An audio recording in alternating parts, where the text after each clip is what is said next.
Hello guys, कैसे हो आप सब। तो मैं शुभेंदु पांडे आप सबको मेरे चैनल में स्वागत करता हूँ। तो एक्चुअली काफ़ी दिन से मेरे चैनल में ये काफ़ी कमेंट डाउट था कि भैया बीएचयू में जो हॉस्टल लोकेशन होता है वो कैसे होता है। तो आज इस वीडियो में मैं उसी टॉपिक को एड्रेस करने वाला हूँ कि बीएचयू का जो हॉस्टल लोकेशन का रूल है वो कैसे होता है। देखो, काफ़ी बच्चों को समझ नहीं आता कि 80+20 रूल एक्चुअली होता क्या है।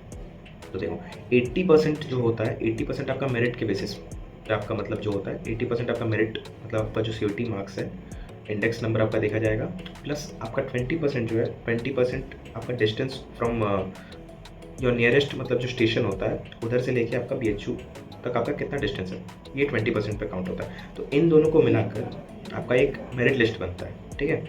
उसी मेरिट लिस्ट के हिसाब से आपका मतलब जो कैटेगरी वाइज हॉस्टल एलोकेशन होता है, मतलब आपका जनरल का अलग होता है, साथ ही साथ आपका मतलब ओबीसी का, एससी एसटी कैटेगरी वाइज आपका पीडब्ल्यूडी फिजिकली मतलब डिसेबल्ड जो होते हैं उनके लिए सबका अलग अलग होता है, ठीक है। इसके साथ ही साथ देखिए, ये तो कैटेगरी वाइज हो गया। इसके साथ आपका सब्जेक्ट वाइज एलोकेशन भी होता है, मतलब जैसे केमिस्ट्री के बच्चों को अलग मिलता है, मतलब हर सब्जेक्ट के बच्चों को अलग अलग सीट्स उनके लिए एलोकेट होता है। जैसे स्टैट्स हो गए, बायो के बच्चे हो गए, मतलब केमिस्ट्री हो गया, सीएस हो गया, मतलब जितने भी बच्चे हैं इनको मतलब ऐसा नहीं है कि सारे के सारे मतलब अब जूलॉजी के मार्क्स मतलब जूलॉजी का मार्क्स इतना ज़्यादा अच्छा लाते हैं बच्चे, तो सारे के सारे जूलॉजी के बच्चों को मिल जाता है, ऐसा नहीं होता, ठीक है। सारे बच्चों को मतलब इक्वल एलोकेशन होता है सीट्स का, ठीक है। मतलब कुछ कुछ मतलब ये, ठीक है। इसके साथ ही साथ देखो, मतलब आपका जो फीस है, हॉस्टल फीस जो आपको मतलब जो फर्स्ट एलोकेशन में जिनको भी मिलेगा, देखो पहला एलोकेशन जो होता है वो आपको पोर्टल में दिखता है, ठीक है। इसके बाद जो सेकंड एलोकेशन होगा वो आपके मतलब जो आप फर्स्ट सेमेस्टर में जितना मार्क्स स्कोर करोगे उसके बेसिस पे आपको मतलब सेकंड एलोकेशन होता है, बट फर्स्ट एलोकेशन आपका पोर्टल में आएगा। तो फर्स्ट एलोकेशन के हिसाब में आपको 4,875 रुपये, 4,875 rupees at the time of hostel location आपको सबमिट करना पड़ता है, ठीक है। वो आपको ऑनलाइन एसबीआई के ई पोर्टल के थ्रू या फिर आपका पोर्टल में शो करेगा, वहाँ पर आपको पे करना पड़ेगा। उसी के साथ जब आप लोग हॉस्टल में मतलब आप लोग वेरिफिकेशन कराओगे, डोजियर दोगे, 3 कॉपी डोजियर हॉस्टल में भी लगता है, ठीक है। तो उस टाइम आपको 550 रुपीज़ के आसपास फिर पे करना पड़ता है, जो रिफंडेबल होता है 5 रुपये, ठीक है। मतलब ध्यान रखिए, मतलब जो 4,875 रुपये पे किए होंगे उसमें भी आपका 2,000 रुपया जो होगा वो आपको मतलब एट द एंड ऑफ मतलब जो भी फोर्थ ईयर में आपको वो रिफंड हो जाएगा, ठीक है।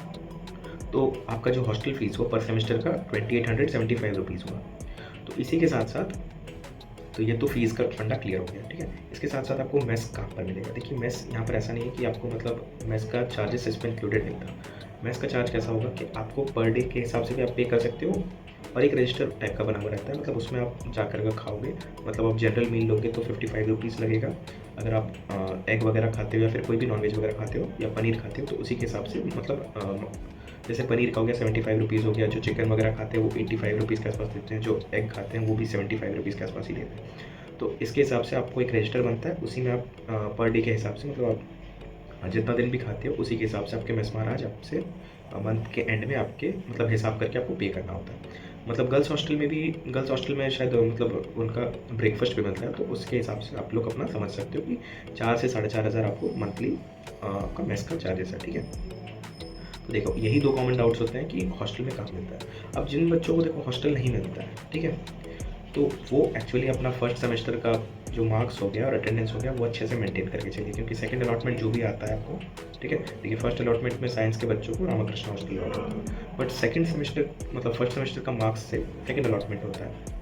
तो जो भी बच्चों को अभी हॉस्टल अलॉट नहीं होगा, वो बच्चे अपना सीजीपीए के ऊपर और अपना अटेंडेंस के ऊपर अच्छे से ध्यान दीजिएगा, वो सेकंड अलॉटमेंट में डेफिनेटली हॉस्टल मिल जाएगा। सेकंड अलॉटमेंट में ये नहीं होता कि आपका डिस्टेंस देखा जाता है, मैक्सिमम साइंस के तो सारे बच्चों को मतलब मैक्सिमम बॉयज़ में बता रहा हूँ, सारे हॉस्टल्स मतलब मिल जाते हैं। तो गर्ल्स के लिए अभी क्या है, गर्ल्स के लिए इशू हो जाता है कि गर्ल्स के लिए सीट्स थोड़ा कम है, आर्ट्स फैकल्टी वगैरह में तो और भी कम है, बट साइंस में देखिए देखो मतलब 2-3 हॉस्टल है, कुंदन देवी हॉस्टल है, गार्गी हॉस्टल है, ये साइंस के लिए लड़कियों को मिलता है।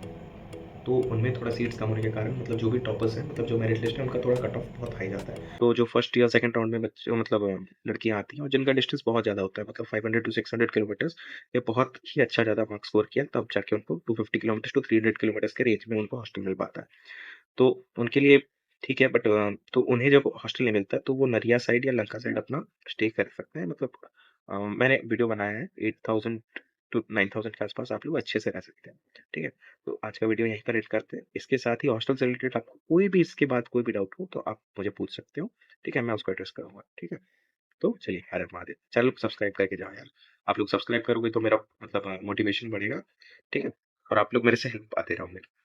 चलो, बाय।